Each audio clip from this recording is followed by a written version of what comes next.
남편이 떠난 지 벌써 10년이 되었습니다.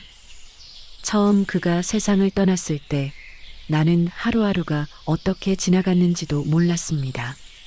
식탁 위에 놓인 밥그릇 2개를 보며 울었고 TV에 나오는 웃음소리만 들어도 눈물이 났습니다. 결혼 생활 40년 늘 옆에 있던 사람이 하루아침에 사라졌다는 사실이 믿기지 않았습니다.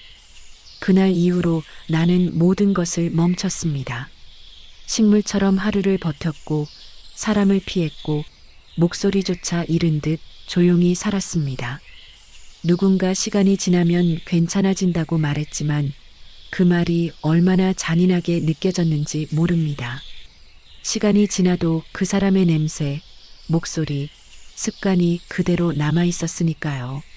남편은 평생 말수가 적은 사람이었습니다. 무뚝뚝했지만 새벽마다 커피를 내려주던 손길은 누구보다 다정했습니다. 나는 그가 있을 때는 그것이 당연한 줄 알았습니다. 하지만 그 사람이 없어진 뒤 그 사소한 행동들이 내 인생에서 가장 큰 그리움이 될 줄은 몰랐습니다. 처음 3년은 거의 아무 기억이 없습니다. 사진을 보면 마음이 찢어졌고 가족의 위로조차 듣기 싫었습니다. 그만 좀 울라는 말이 싫어 일부러 전화를 끊고 혼자 있는 시간이 늘어갔습니다. 집은 점점 차가워졌고 마음도 돌처럼 굳어갔습니다. 그렇게 무너져가던 어느 날 문득 남편의 낡은 일기장을 발견했습니다. 서랍 깊숙이 넣어둔 그 노트에는 놀랍게도 그의 글씨로 이런 문장이 적혀 있었습니다. 내가 먼저 떠나더라도 당신은 꼭 웃으며 살아줘요. 그 한 줄이 내 심장을 쿵 치듯 울렸습니다. 눈물이 멈추지 않았고 그날 이후로 나는 매일 조금씩 변하기 시작했습니다. 그날 밤 나는 오랜만에 창문을 열었습니다. 찬바람이 방 안으로 들어왔고 그 바람 속에서 남편의 숨결이 느껴지는 듯 했습니다. 그래요. 당신 말대로 웃어볼게요. 그렇게 중얼거리며 나는 오랜만에 거울을 보았습니다. 그곳에는 주름이 깊어진 얼굴이 있었지만 동시에 아직 살아있는 나도 있었습니다. 그 다음 날 나는 처음으로 밖으로 나갔습니다. 마트에 가서 장을 보고 동네 사람과 인사를 나눴습니다. 별것 아닌 일이었지만 나에겐 큰 용기였습니다. 그날 저녁엔 오랜만에 국을 끓였습니다. 남편이 좋아하던 된장찌개였습니다. 식탁에 혼자 앉아 밥을 먹는데 이상하게도 마음이 조금 따뜻해졌습니다. 며칠 후 동사무소 앞 공지문을 보게 됐습니다. 시니어 요가 수강생 모집.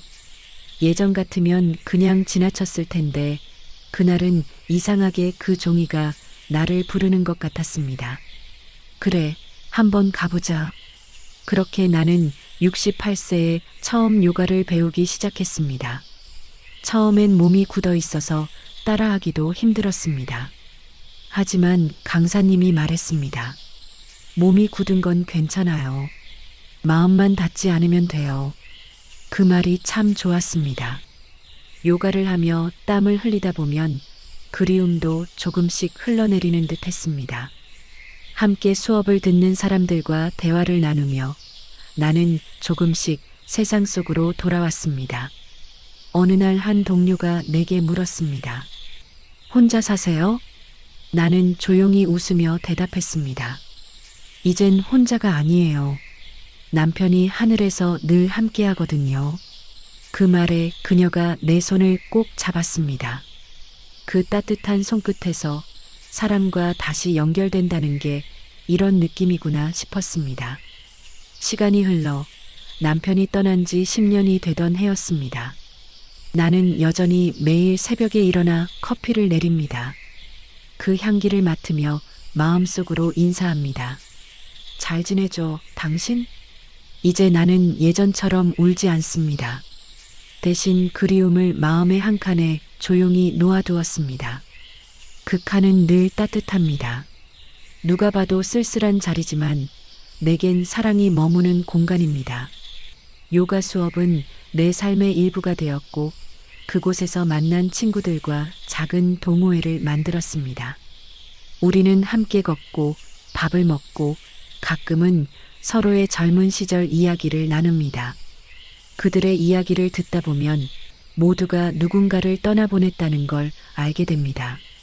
누군가는 남편을, 누군가는 부모를, 또 누군가는 젊은 날의 자신을. 그래서 이제 나는 혼자가 아닙니다. 우리 모두는 이별을 겪었지만 여전히 살아가고 있습니다.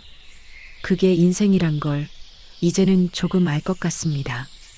가끔 남편의 꿈을 꿉니다. 그는 늘 같은 말만 합니다. 그렇게 웃는 얼굴이 좋아요. 그 말을 들으면 마음이 따뜻해집니다. 눈을 뜨면 현실이지만 더 이상 슬프지 않습니다. 봄이 오면 집 앞 화단에 작은 꽃을 심습니다. 남편이 좋아하던 흰 수선화입니다. 바람에 흔들리는 꽃잎을 보면 그가 내 곁에 와서 속삭이는 것 같습니다. 당신 참 잘 살고 있네요. 가끔 젊은 사람들이 묻습니다. 할머니, 외롭지 않으세요? 나는 미소 지으며 대답합니다. 외롭죠. 하지만 그 외로움 덕분에 사랑을 배웠어요. 인생의 절반은 만남이고 나머지 절반은 이별이라 합니다. 하지만 이별이 끝은 아닙니다. 그리움이 이어질 때 사랑은 여전히 살아있습니다. 나는 이제 그것을 믿습니다. 가끔 저녁에 해질 무렵 남편과 함께 걷던 길을 다시 걷습니다. 가로등 불빛 아래 우리 그림자가 겹쳐지던 그곳에서 잠시 멈춥니다. 그리고 마음속으로 이야기합니다. 당신 덕분에 나 아직 잘 살아요. 10년이라는 시간 동안 나는 울고 무너지고 다시 일어섰습니다. 그리고 지금 이렇게 말할 수 있습니다. 그리움도 결국 사랑의 또 다른 이름이구나. 이제 나는 하루를 시작하며 이렇게 속삭입니다. 고마워요, 당신. 오늘도 웃을 수 있게 해줘서. 창문을 열면 바람이 들어옵니다. 그 바람 속엔 여전히 그의 향기가 섞여 있습니다. 그 향기와 함께 나는 오늘도 살아갑니다. 조용히 그러나 단단하게.